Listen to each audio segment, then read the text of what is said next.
4. The Turtle and the Exile. When he was 7, Leo found himself locked inside the janitor's closet at school. The closet was set back in the maintenance area by one of those ancient gas furnaces that stank of burned oil and clanged like a marching band. So it took nearly an hour for anyone to hear little Leo screaming and pounding on the door. There was no light in the closet, only the dead bulb that the janitor never bothered to change. And Leo was sure the space was crawling with spiders and roaches, which made him itch and squirm. Even with a hit from his inhaler, he struggled to breathe as he kicked and cursed the 3 boys that had locked him in there. There had been no cause other than Leo was short and shy and an easy target. The 3 boys had just been horsing around. The very next day, Gareth Fender was suspended for 3 days for fighting. Though admittedly, it hadn't really been much of a fight. Leo's brother cornered the kid who had orchestrated the prank in the hallway, pulled his shirt over his head, and punched him once in the gut, doubling him over and turning him into a crumpled heap on the floor. Then Gareth bent down and whispered that if he or his friends ever messed with his little brother again, he would make the kid choke down his own teeth. Leo wasn't picked on for the rest of the year, but he never forgot about the closet, or how it made him feel. It wasn't claustrophobia exactly. He could spend hours in a tent or a cubbyhole, provided he had crawled in there himself, so long as he was certain he could get out whenever he wanted. It was the knowing that made the difference. Leo wasn't afraid of tight spaces. He was afraid of being trapped. It was probably the biggest reason he hated space travel, because no matter how vast and open it seemed, all it had ever done for Leo was close him in, confine him, force him to live on a ship with its tunneled corridors and windowless compartments. It couldn't compare to the tree-studded fields or stretches of sand back on Earth. Even in the places where you could look out, all you could often see was emptiness, like a solid thing, like a dark wall closing in, taking your breath away. Leo screamed until his throat was raw. He screamed for his brother to get him out, even though he knew his brother was long gone. And when his voice grew hoarse, he just whispered his brother's name. Gareth, what did you do? Leo had always been the sly one, the jokester, good with card tricks, sleight of hand, but Gareth had fooled him this time. Trust me, he'd said, and Leo had fallen for it. At least this way, I'll know you got out. Except Leo wasn't out of anything. He was trapped, and now he was alone. He could feel the thrum of the ship's engines all around him. He couldn't tell how fast they were going, but he knew they hadn't engaged their FTL drive. You could tell when a ship jumped. Time seemed to slow down, or maybe it actually did slow down. Leo had never understood the physics, no matter how many lectures his father gave. Every part of your body felt like it was stretching, the particles pulling away from each other as if you would literally split into 1 trillion pieces, fragmenting in every direction. And then there was the blinding pain right behind your eyes, and the overwhelming urge to vomit that first-timers, and some 20th-timers, never managed to suppress.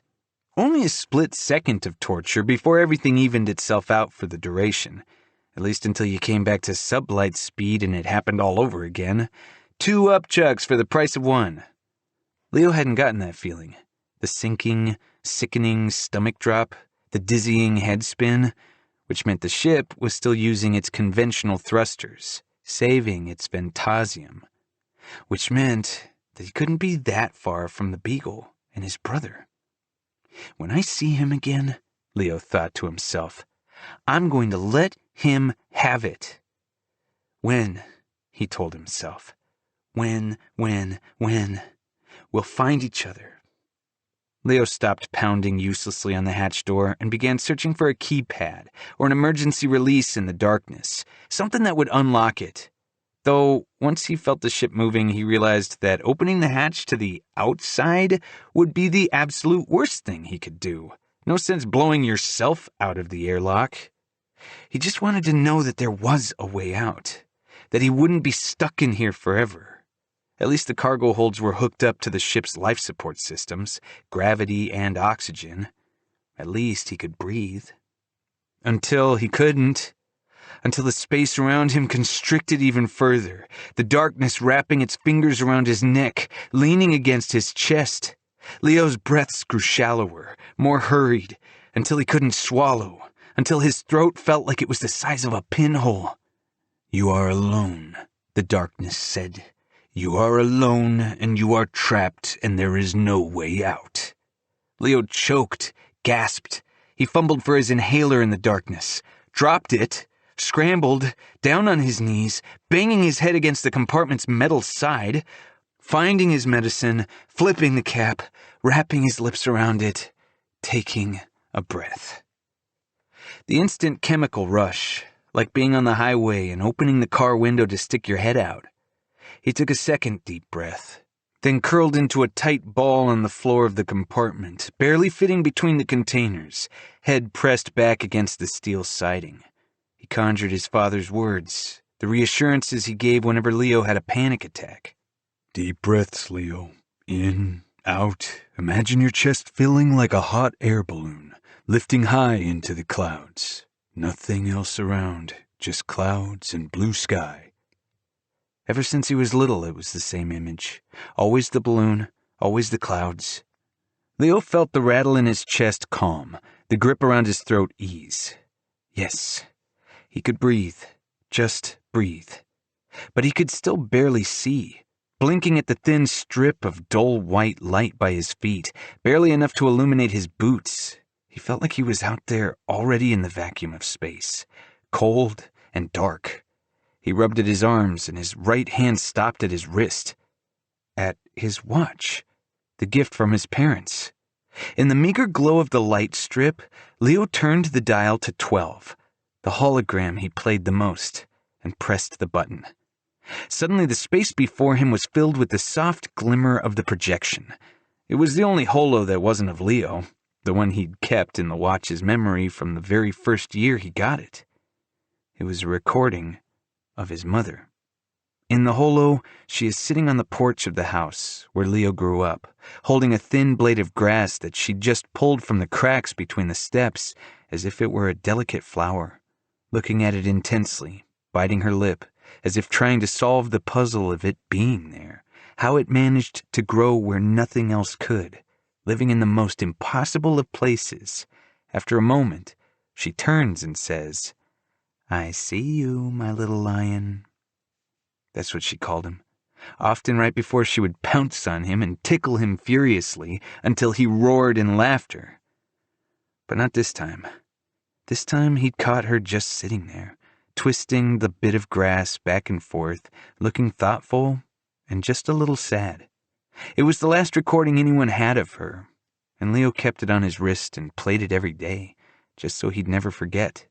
Her hair streaked with threads of auburn, her butterscotch eyes, her calming voice tinged with melancholy. "I see you." Leo watched the holo 3 times until his nerves somewhat settled, his breathing evening out. In normal light, the holos appeared lifelike, but here in the darkness, the projection gave off a faint glow, enough that Leo could get a better look at his surroundings, enough for him to realize that there simply wasn't enough room for 2 in the compartment, not with the 4 large containers still housed there. Though that didn't make him any less angry at Gareth, so they both couldn't have fit. That just meant neither of them should have tried. Leo stood up as well as he was able and looked around for something useful, a release mechanism, an emergency latch. Gareth had said to wait until the ship landed and then make his escape, but what if he couldn't get out? What if he really was stuck in here forever? Leo cursed his brother's name again and pounded on the metal panel above him in frustration. Moments later, there came a pounding from the other side. Leo froze, breath held, listening. The response was followed by another sound, a bolt sliding, a latch undone. There was a sudden crack of light, and then a flood of it. Leo shielded his eyes and curled back into a ball as the panel above him slid away. He blinked through the sudden brightness to see something huge and metal leaning over the edge of the compartment looking at him. The thing was covered in colorful stickers, at least 3 appendages of various sizes jutting from its torso. It was clearly a robot of some kind. Leo screamed. The robot screamed. The compartment door slammed closed again. Leo crouched there, back in the shadows, his inhaler clutched in his right fist. Had that been his one chance at escape? If so, he'd missed it. What exactly was that thing? Leo had some experience with mechanicals. There were 2 maintenance bots aboard the Beagle, but he'd never heard one shriek like that before. And what were all those stickers plastered across it? All those logos and advertisements, like a billboard on treads. Leo didn't have long to consider his next move before he heard muffled voices coming from above. The hatch slid open again, revealing a slightly more familiar, but no less frightening face framed with 2 horns. The alien looked down at him with his large ox eyes. Still dressed in his robe, his horns looked less deadly up close, but the rest of him seemed just as dangerous, if not more so. Next to him, the steel contraption Leo had gotten only a glimpse of moments before was poking the beast with one of its metal arms, which didn't seem like a good idea. Leo would never poke something like that with anything. "See? And you thought I was making it up." It was definitely a robot, but where most bots Leo'd seen were sleek and polished, carefully manufactured so as not to show their seams, this thing was a wild conglomeration of spare parts seemingly stacked together at random, a set of 3 tracks at its base, all different sizes, causing the machine to tilt awkwardly to the left, a round metal drum that served as its body with a dozen compartments, and a head with sensors for eyes, and a hole the size of a dime where the scream had originated. It looked to Leo like a clunky metal snowman, an oversized science fair project, cobbled together by a 10-year-old in his parents' garage, each of its parts a slightly different color, sloppily welded together. Now that he wasn't being screamed at, Leo could read some of the stickers that had been plastered to the robot's frame. "Gone fishin'. Just do it. Schwartz for Prez. My zombie ate your honors student." Plus a giant rainbow peace symbol above its center tread. Someone had slapped on a huge black and white grin full of painted-on teeth just below the robot's external speaker. Looking at it made Leo shudder. "This is what you were screaming about?" the alien said, pointing at Leo pressed into a corner.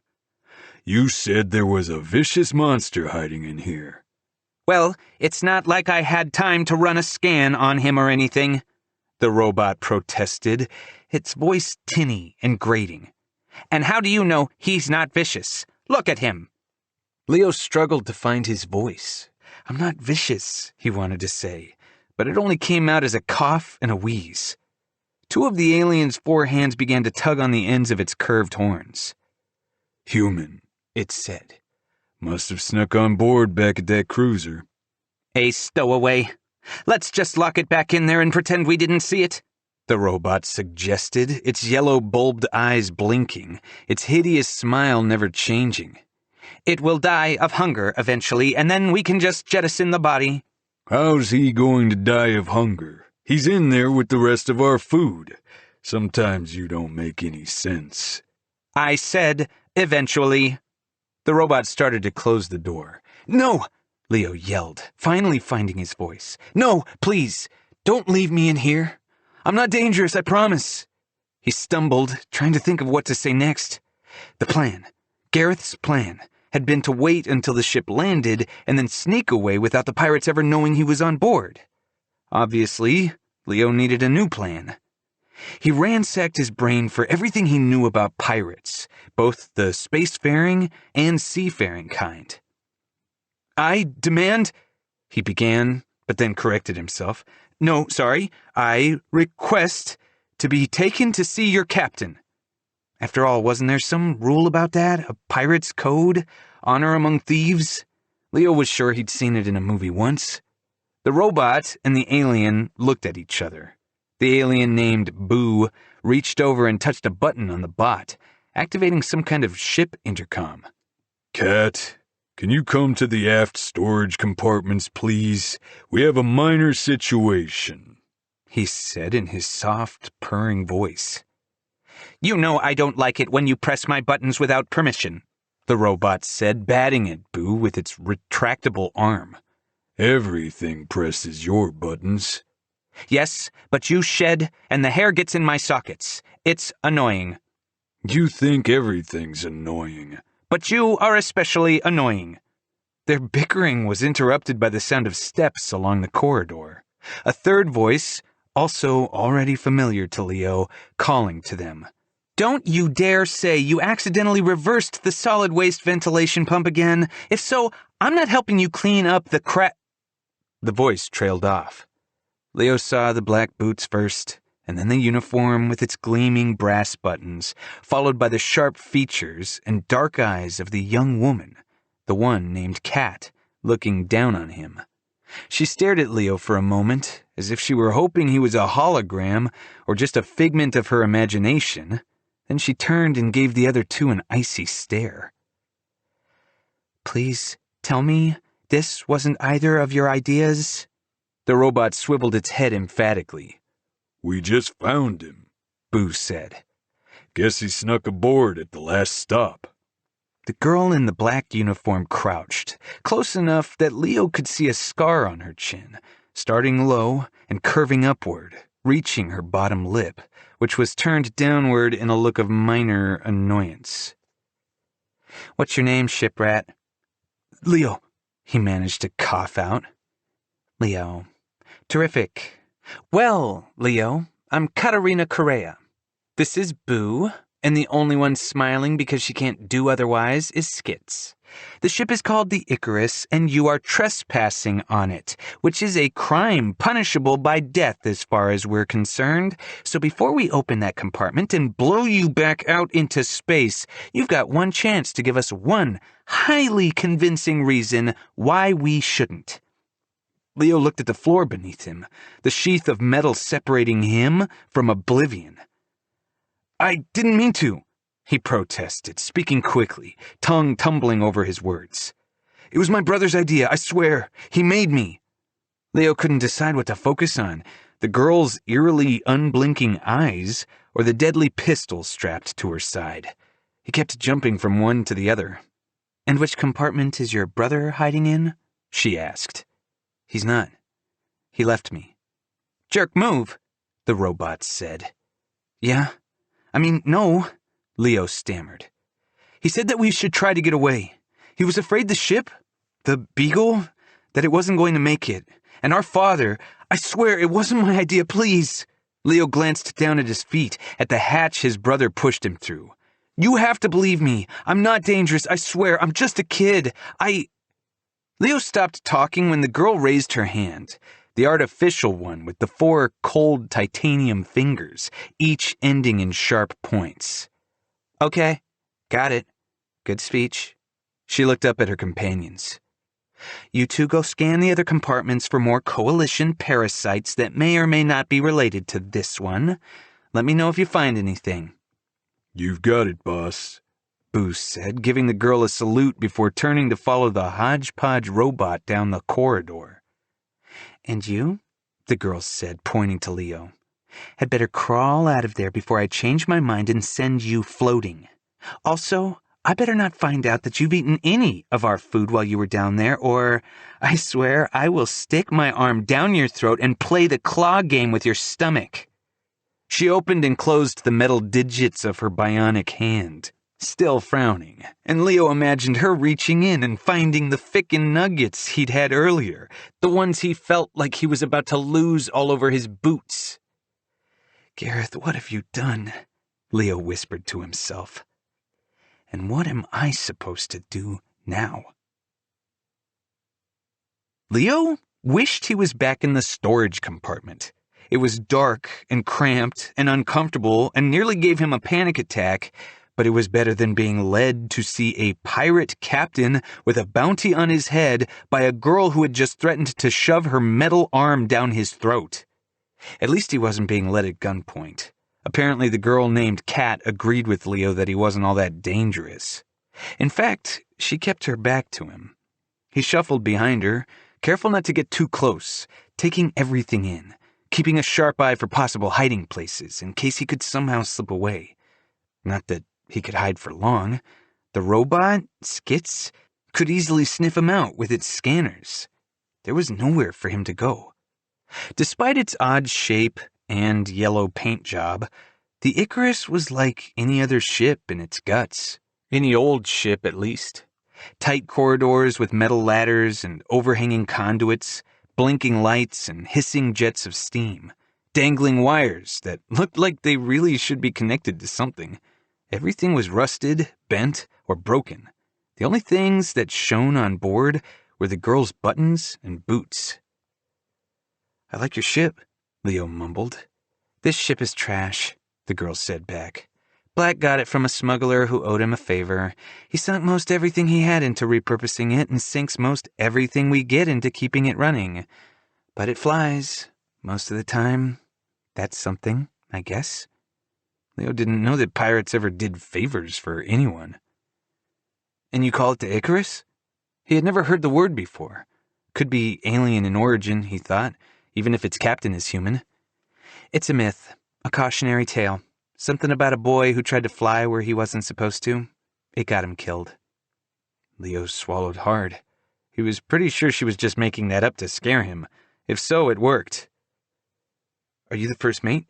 Leo thought back to the alien salute. She evidently outranked Boo, and probably everyone outranked the robot. In the coalition, everyone had a rank, except the robots. "I'm nobody's mate," Kat said. "And I really think it's in your best interest to stop talking." Leo stopped talking. He silently studied the girl instead. Black hair still in its braid, weapon holstered at her side. Her arm, the artificial one, looked to be top-of-the-line tech, though there were no cosmetics, no skin coverings. She made no attempt to hide the fact that it was made of metal. The girl carried herself with a confidence that made her seem older than she probably was. She was lithe, like Gareth. Gareth's leanness, Leo knew, came from running. No doubt this girl had been running for part of her life, too.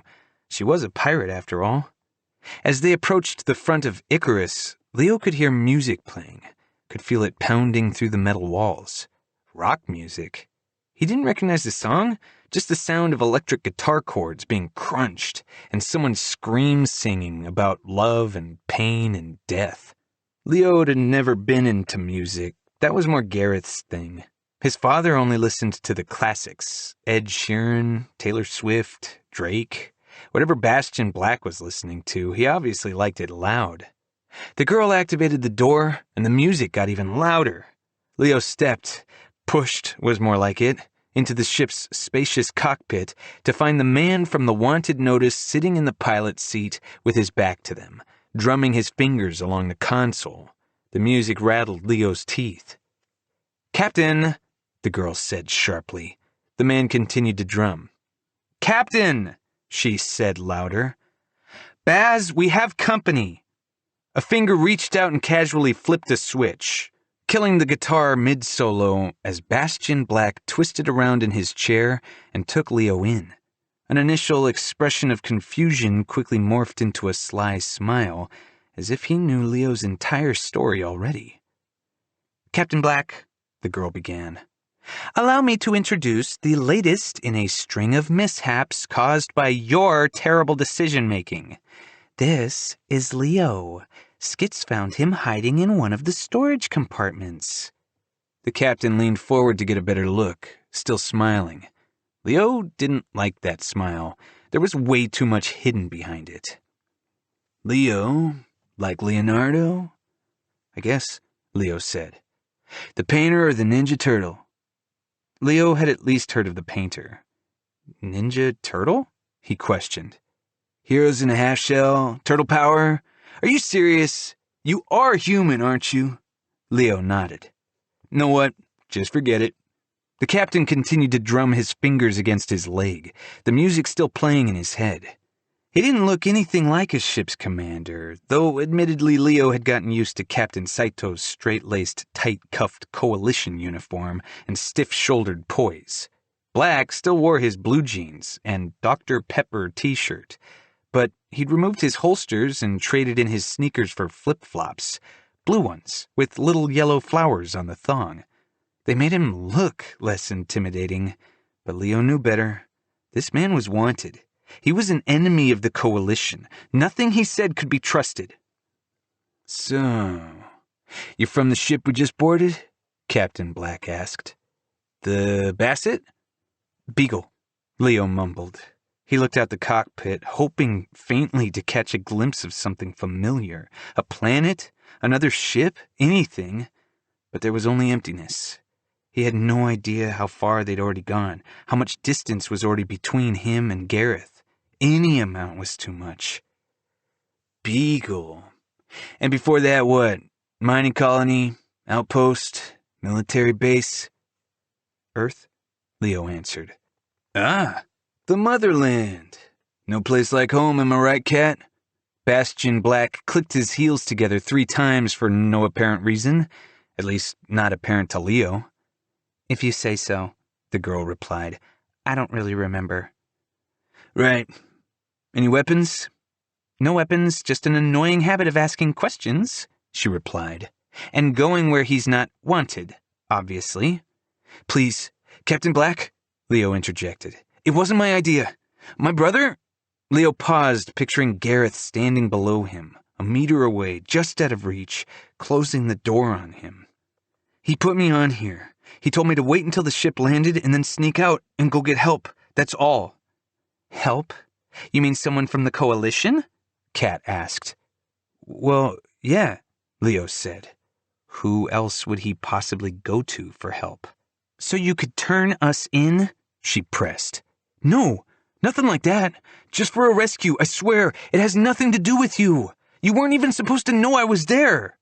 Leo watched the captain's face. He looked like maybe he believed it. The girl clearly did not. Or maybe, she said, you thought you'd be a coalition hero, sneak on board, gain our trust, wait till we were all asleep, then take our weapons and use them to hold us prisoners so you could turn us in yourself. What? No, Leo said, recoiling. I'm just a kid.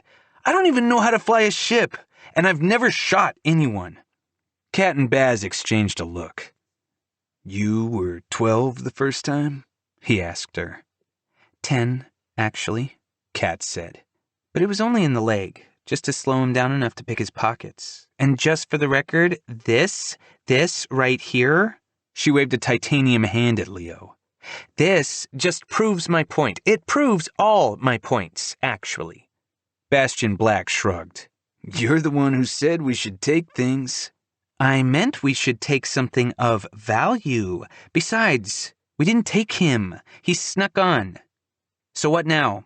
You want me to, Kat made a motion with her head, a little backward jerk. Bastion Black raised an eyebrow, clearly not getting it. She said, making a lot more motions now, her hands twisting something imaginary, then opening something like an airlock, then pushing something or somebody through that airlock into deep space. Black got it finally. So did Leo. He shook his head, spitting out words as fast as he could. Please, I'm not dangerous. I swear. Just take me with you. Let me get help. You can drop me somewhere and take off. I won't tell anyone about you, I promise. The Dejaric took my father. Gareth is the only family I have left. I need to rescue him. To rescue all of them. Leo could feel the tears forming and blinked them away. You say the Dejaric took your dad? Black asked, his eyes narrowing. Leo nodded. And just left the rest of you floating out there on that wreck? Leo nodded again. Black rubbed his chin. Sounds about right, Kat said, clearly not surprised by the Dejaric's cruelty. Then again, 3 seconds ago she was mimicking pushing Leo out of an airlock into space. Please, Leo pleaded again. I have to help them. For a moment, Leo saw the captain's eyes soften, and he thought, maybe. But then the moment passed. Sorry, kid. Your have-tos and my have-tos don't match up.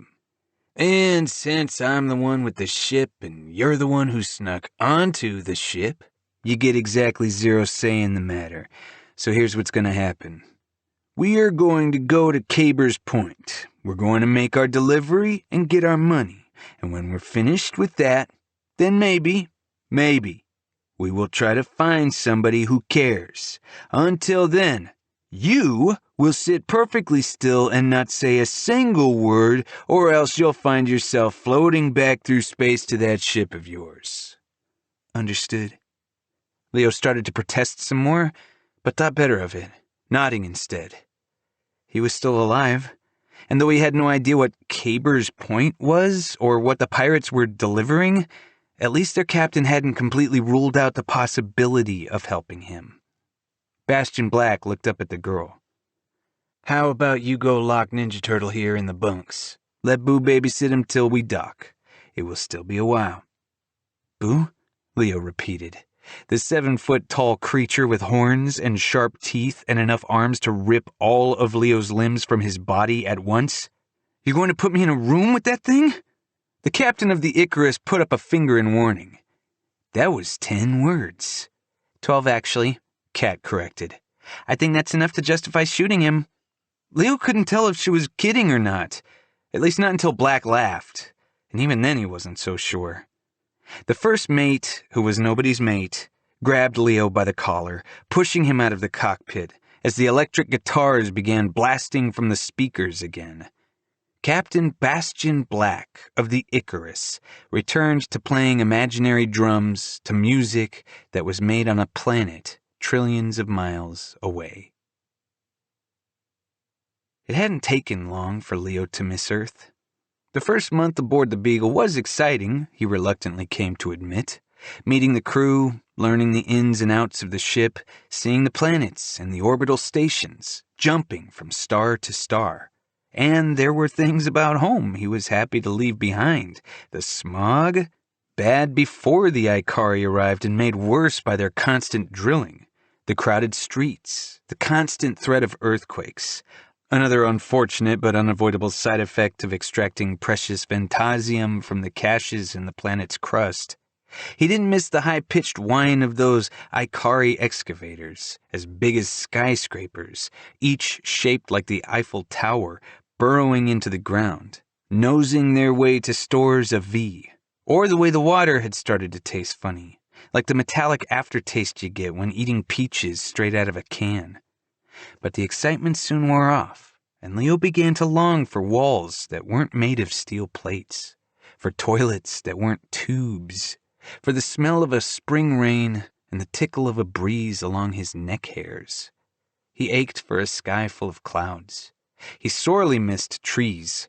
There were still hordes of them on Earth if you drove far enough out of the city, tall, thin aspens and blazing red maples, and the sweet, stinging scent of an acre of evergreens. Leo missed the smell of pine. He missed the mountains and the rivers and skipping smooth stones to the other bank. He missed hiking through Red Rock. He missed taking the Magnet to San Diego to hang out at Coronado Beach, chasing seagulls and burying his father up to his neck in sand. And he missed the food. Oh, how he missed the food. Crisp apples and non-powdered milk and pizza dripping in grease. He missed licking the drippings from the edges of ice cream cones. He missed the sizzling hiss of fajitas and the smell of roasted peppers from his favorite Mexican restaurant. And sunsets. Leo might have missed sunsets most of all. You don't think about sunsets until you are on board a ship in deep space with only your watch to tell you when a day supposedly begins and ends. When he was little, he assumed those things would last forever, even as they started to disappear. He took them for granted. He just didn't realize it until they were gone. Fresh air and not freeze-dried food, bird chirps and beach sand, sunsets and greasy pizza. It was a glorious combination. Sitting with his mom and dad on the back porch, watching as Earth's nearest star crept slowly toward the horizon, making a canvas of the sky. The sound of his brother's basketball clanging off the rim in the driveway, having already scarfed down his 3 slices of plain cheese. That's all he and Leo ever ate. One medium cheese for them, another with everything on it for Mom and Dad. They sat right next to each other like always, never across from each other like his friends' parents, double dipping their crusts in the same garlic sauce, the inseparable Fenders. Can you imagine not being able to eat pizza? Leo's father wondered. Who can't eat pizza?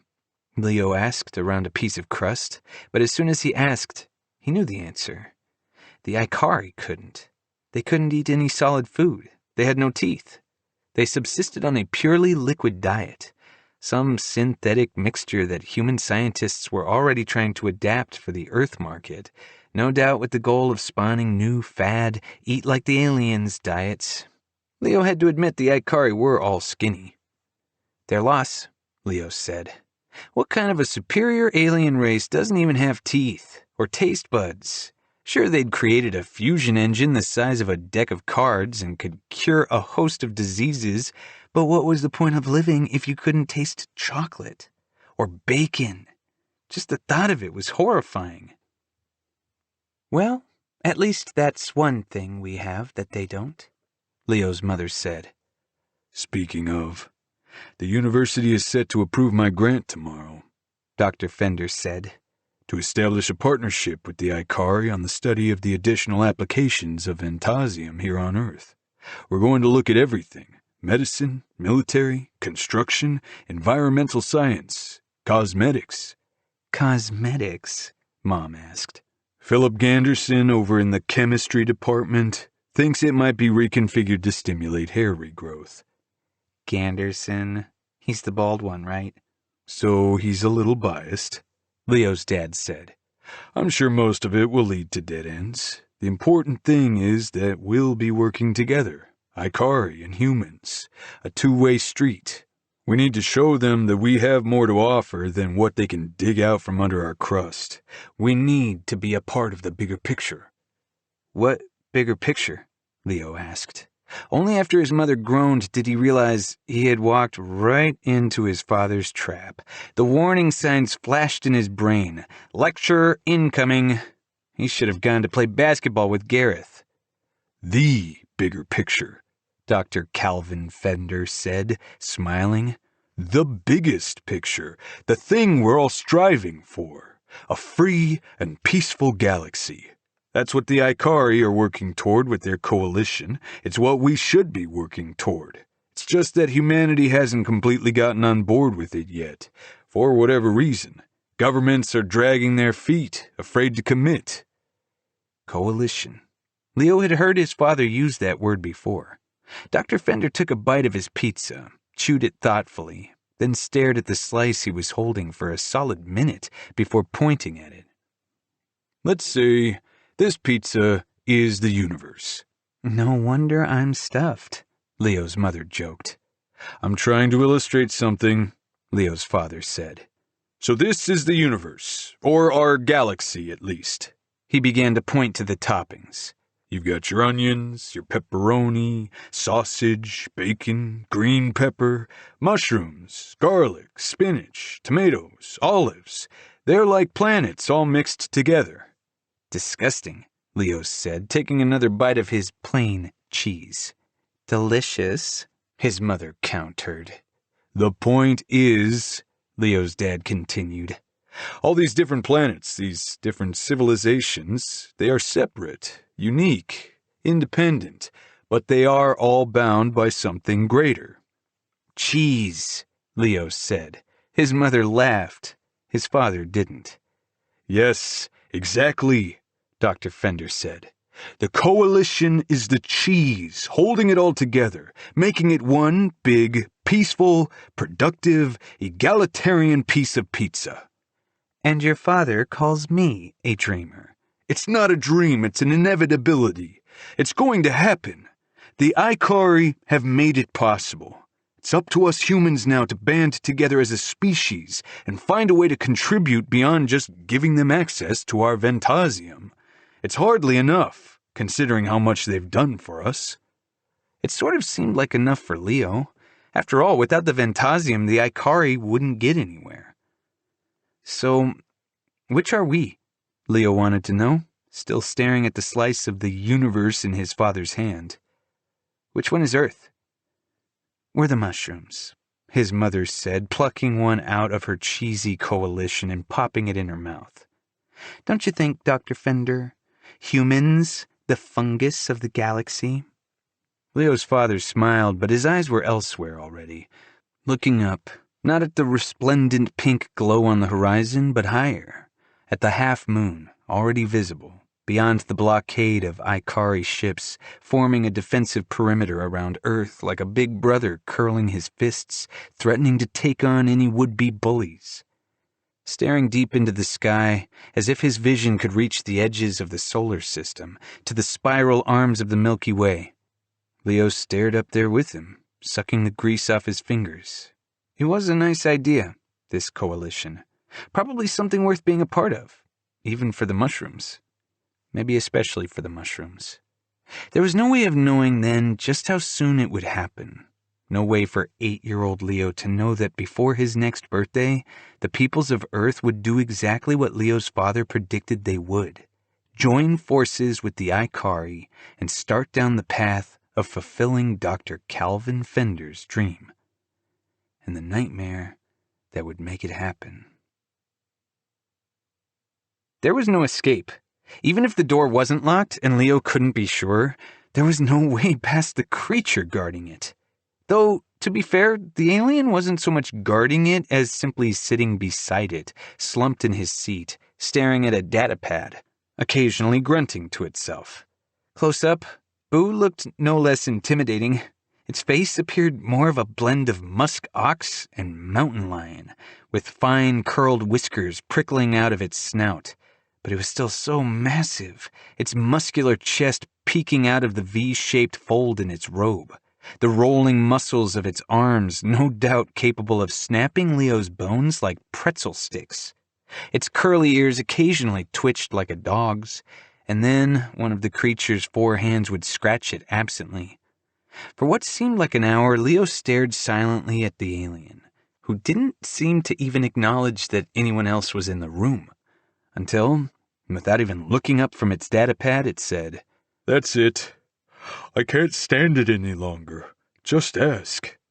The soft voice coming through Leo's translator surprised him all over again. He cleared his throat, mustered the courage to utter 2 words, even though he was already 11 over his limit. Ask what? The alien set down its pad and turned to Leo. Leo could see now that its eyes weren't all black. There were flecks of orange scattered within them like constellations. "Whatever it is you're wanting to ask me. You've been staring at me for forever, so just go on. Get it out of your system." But I'm not supposed to talk, Leo murmured. That's what what Captain Black said. And Kat, the girl, she threatened to shoot me.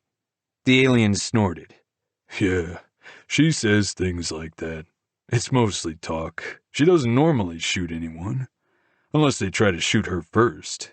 Or if she thinks they are going to shoot her first. Or if she thinks they're thinking of shooting her." Oh. The alien raised all 4 of its arms, showing Leo its hairless gray palms. "But I don't even have a gun, as you can see. So, go on. Ask."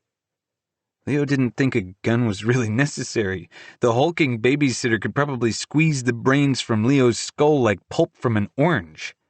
Still, he did have questions about Captain Black, about the Icarus, about the shipment they were supposed to deliver. Questions whose answers might help him think of a way to get help.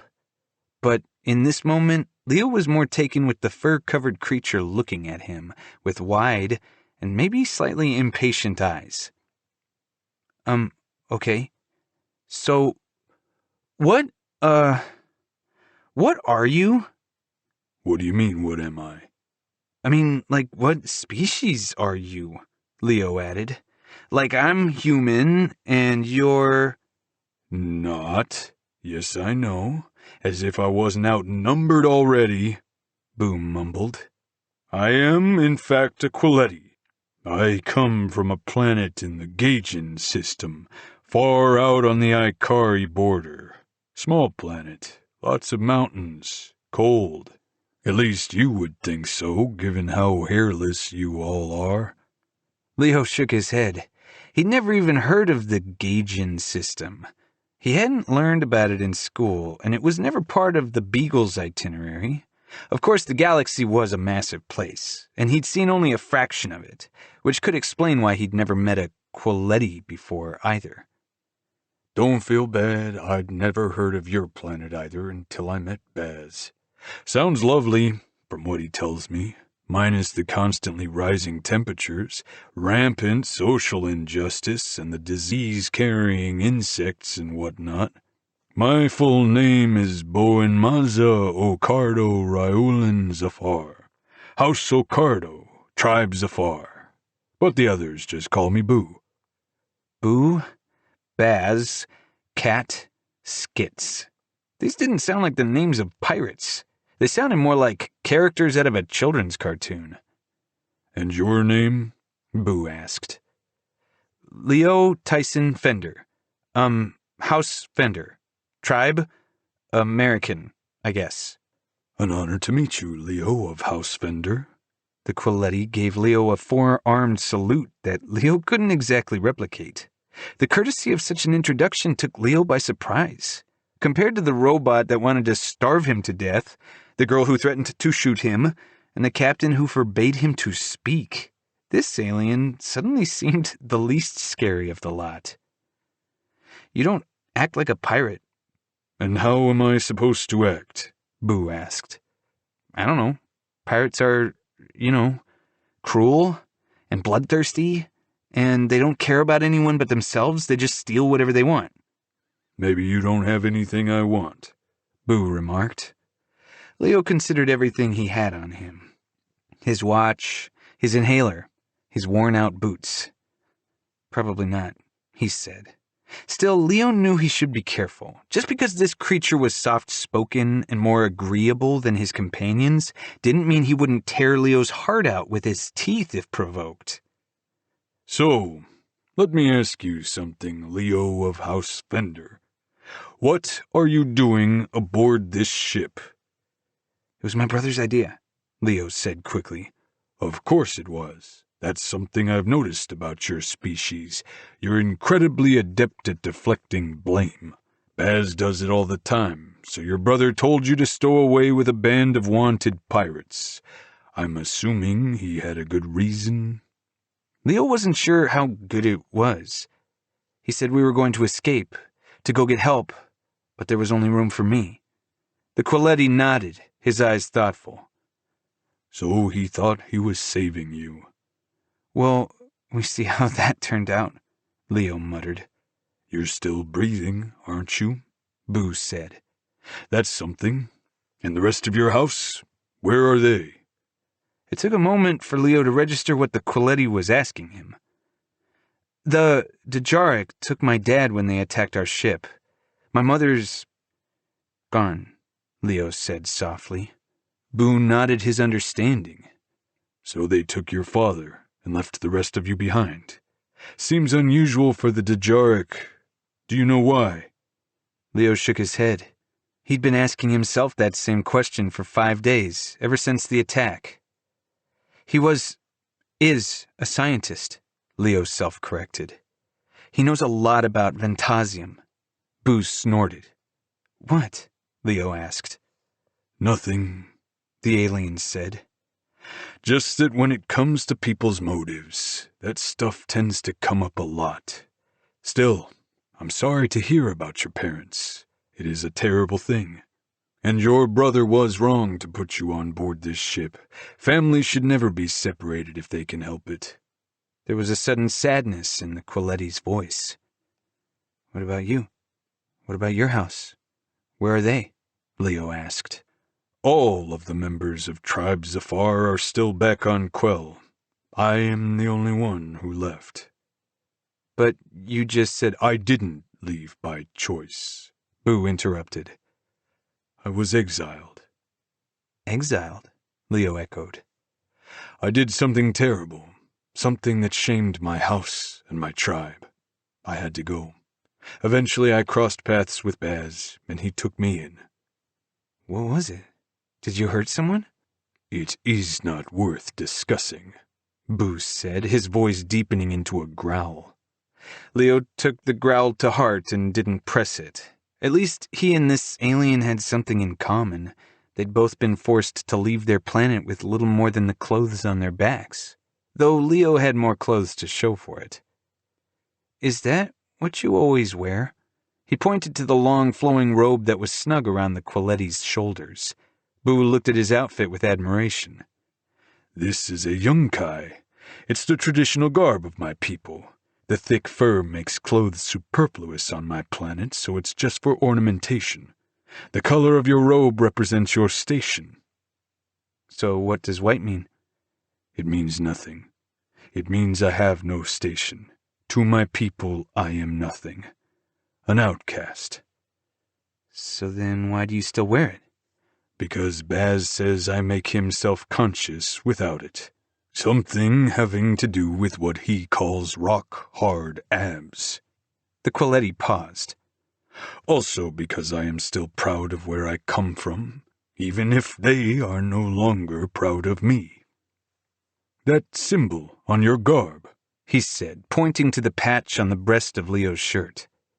The mark of the Coalition? Leo nodded. It was a simple design, a large red planet with at least 24 other smaller planets forming a ring around it in blue. The red planet was Icar, of course, the bringers of light, preservers of order and peace. Earth could be any of the 24 circles surrounding it. Leo traced the ring with his finger. He'd forgotten all his shirts even had that insignia. Every scrap of clothing he had was provided for him by the Coalition. Even in translation, Leo could catch a hint of something in the alien's voice, a wariness. What's wrong with the Coalition? Nothing, so long as you are part of it, Booze said. But before he could elaborate, Bastion Black's voice piped in over the ship's internal comms. This is your captain speaking. We are coming up on Caber's Point, so make sure your seats are in their full and upright positions and that your robes and artificial limbs are securely fastened. What's Caber's Point? Leo asked. It's a place for people like us. People like us? The ones who don't belong, Boo replied. The Ventasium was always there, waiting for us to find it, just as we were always here, waiting for the Ikari to find us. Whether these two events transpiring so close together is a matter of chance or fate, I do not know. But I do know that without either one of them, the element or the aliens, our planet, and our species were surely doomed for extinction. Enrico Ventasi, The Discovery of Our Species, 2045.